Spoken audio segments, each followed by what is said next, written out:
Welcome in, everyone, to another edition of Coach's Corner and a very special guest in this one. Without further ado, it's the legend himself, Roy Sembach from Newton Falls Boys Basketball. Coach, how are we doing today? Doing very good. Thank you. Coach, you're one of the most well-known coaches throughout the area. I can't tell you how many head coaches shout you out as one of their inspirations throughout the area. So I know you always have the great mindset to bring for these area athletes. What are you seeing in practices right now? What do you like that you've seen? And what are some of the names you want to shout out in sort of a meet the team segment here? Well, what I like is we have a veteran group this year with a lot of returning players. So practices, we're really ahead of schedule. Then on most years, things get done a lot quicker and we advance a lot quicker on both our offense and defensive schemes. So that really helps when you have a veteran group. We have a lot of guys back from last year. 3 starters, our point guard, Mac Haydett, one of our shooting guard, Alex Pennington, and our post forward guard, whatever, all around, and Jake Klein are 3 starters that are back, and we expect them to be, lead us this year. We have other lettermen and seniors, Dom Greathouse, Carmelo Moore, and Dylan McGregor, and we have underclassman sophomore Landon McGregor, who's also a letter winner, and along with newcomers to the varsity anyhow, Jake Sipka, who's a senior, Jabril Rufai, who's a junior, and Zach Stinson, who's a junior, round out the squad at this point. When you take all that into account and you see all the team that you've been able to assemble, what would you mark as this team's strengths that you're going to have to play to get some wins this year? Well, for us in Newton Falls, it always starts with defense first. I mean, I just feel in high school basketball, you have to stop the other team. I think you can stop the other team. Not as easy in the NBA per se, but I think at the high school level, you have to have the mentality that you don't want to give up baskets to the other team. And if we can have that defense first attitude, that gives you a chance in every game, because you can't control every game how you're going to shoot the ball. But you certainly can't control how hard and how well you're going to defend. And if you defend well, it always gives you a chance at the end. And looking at that, I mean, you guys are going to be playing again in a very tough MVAC grade division side of the conference. What are the things you guys are going to need to check mark to get a piece of that conference crown or be at the tops of that conference? Well, we just have to execute. We have the experience. And that we have the guys back. We have a good size. We have to just execute our game plan. And in our league, it is very tough. So you have to do that each and every night, beginning with each and every practice. So, our goal every season is to each day get a little bit better. And if our kids buy into that and each day they get a little bit better and they give the effort on game night every night, we have a chance to do some things this year. What are some of the non-conference games that you guys are excited for? I know you don't have a ton of room because the conference is a bigger one, but I mean, you still have some room to schedule some games. What are some non-conference ones you're excited for these boys to be tested against? We opened up with Ravenna, and Ravenna has not had a great basketball history. But they probably are going to have one of the better teams that they've had this year. So that'll be an exciting opener for us, and is a close by school. So that'll be good. We have Howland coming up, which is always a bigger school challenge. Lakeview, a bigger school challenge. Then we have rivals in Southeast, which we have a doubleheader with the girls. We have Heartland Christian this year. We had a great game with them last year. They had a really nice team. We end the season. The final week we have Niles, which is another bigger school to go against. Another one of our rivals, Wyndham, with the great small school tradition basketball history that they have. So our non-leagues should be exciting with a mix between bigger schools, smaller schools, and close by rivalry schools.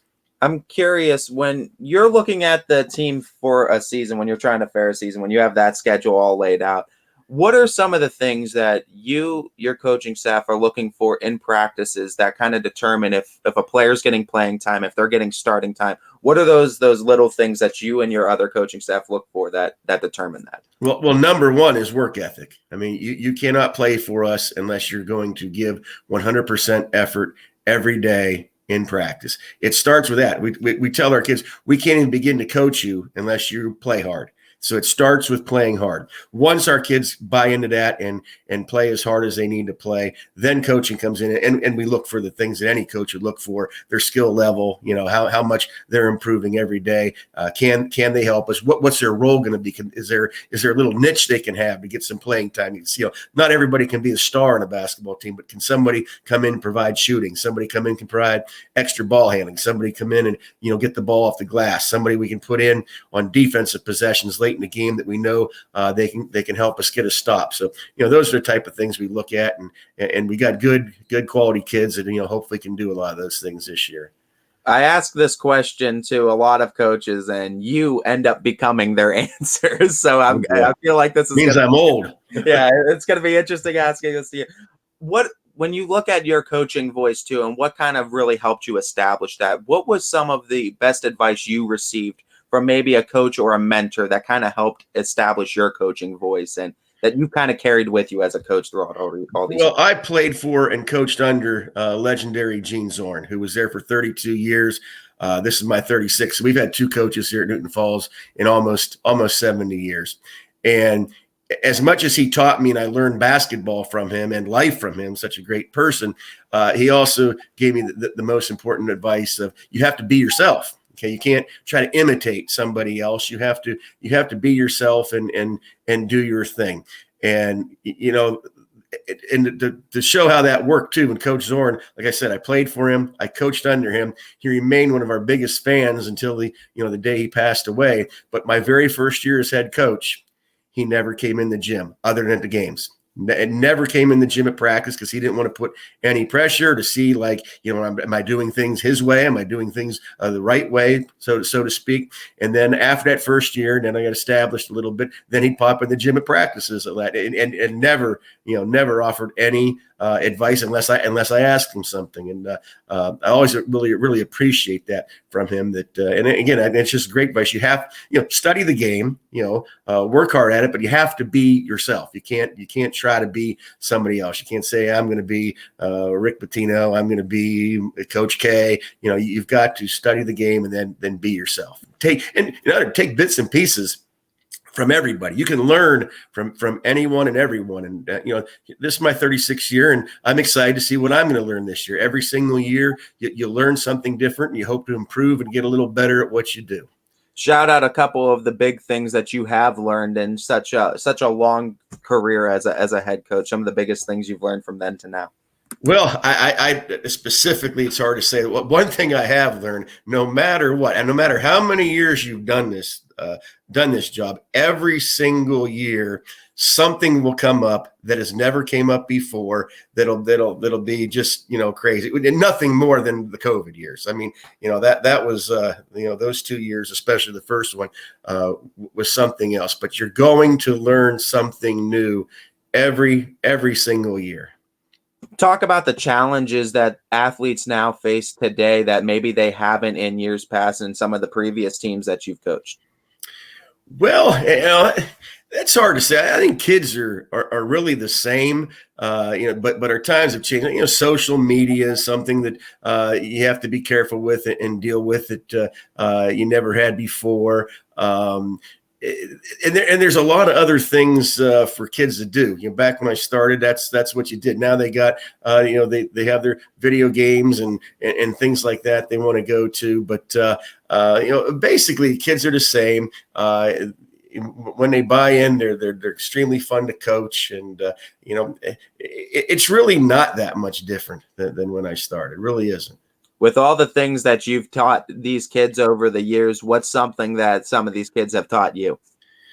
Well, the kids have taught me, probably my number one weakness is I'm very impatient.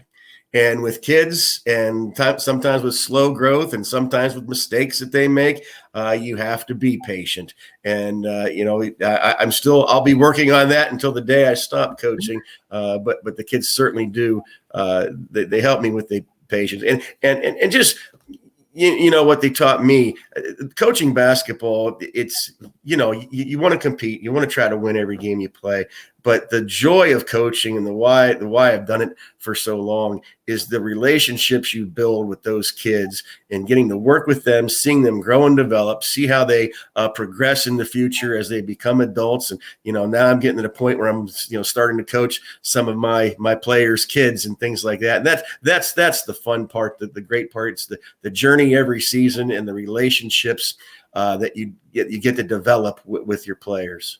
Head coaches, I know, get all the limelight, but a head coach is only as good as the staff he puts around him. So with saying that, I want to know some of the assistants that you're going to have on this staff this year and some other big names in the program that you'd like to shout out. Okay, that is extremely true. That I would not be coaching still if I didn't have the great help that I have, because I can't run the program the way I want to run the program without tremendous help.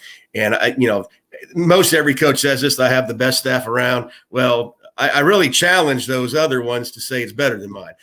My top assistant, Mike Mazinetz, he's been with me for around 20 years now. He's just super X and O guy. Really studies the game hard, and he's my right hand man. And he does a lot of the in game coaching for us. Does just a great job. Dan Rankin is our JV coach, a former player of mine. Just does a tremendous job in a lot of the organizational things for our program, and gets a lot of things done behind the scene. Plus, does a great job with our JVs. Patrick Harnacher works really hard with our freshman group and also helps our JV group. We have Terry Smith back at the varsity level this year. He's been coaching on and off for us for about the past 20 years, and he really gets the kids excited and gets them to play hard, and we really welcome Terry back. Junior high level, we have Chad Rankin, who's been a former player of mine, been coaching. He coached the JV level for a while. Now it's great to have a high school type coach at the junior high level, the 8th grade. David Hookery, who played for us, is coaching our 7th grade. It's what I really like, is having our former players involved. They know how we play. They know the Tiger way. Dale Huff has been helping in our junior high program for over 20 years, runs our elementary program, just a very valuable asset. I mean, those guys, I would be nowhere without the help that we've had from our assistants. And talk about other shout outs. I want to say a shout out to Chris Hansel, who's ran our clock for over 20 some years, who finally had to give it up this year because he moved. He did a great job for us.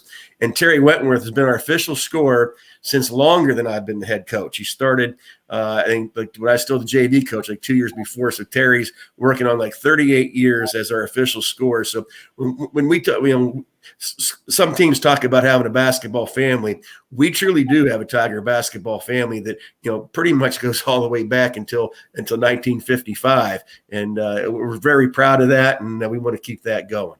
That family stretches out to the community, and I know you guys always draw well. That community always comes out to support you guys. So you guys don't necessarily need the self-promotion, but I'm going to give it to you anyway. Let that community know why they need to come out and support this basketball team this year. Well, because we're going to be like, I think, a lot of Tiger basketball teams in the past. I think we're going to play hard. I think we're going to be fun to watch. I think we have a chance to be pretty darn good. We haven't had a losing season in 16 years. We've only had one in the last 25 years, and we're pretty darn optimistic that's going to continue. And we hope if the kids, they are buying in, if they continue to work and improve every day, it's a team that I think can challenge for a league championship. It's a team that can challenge for a district championship. That's way easier said than done, but this team has the talent and potential to do that if they're willing to work at it.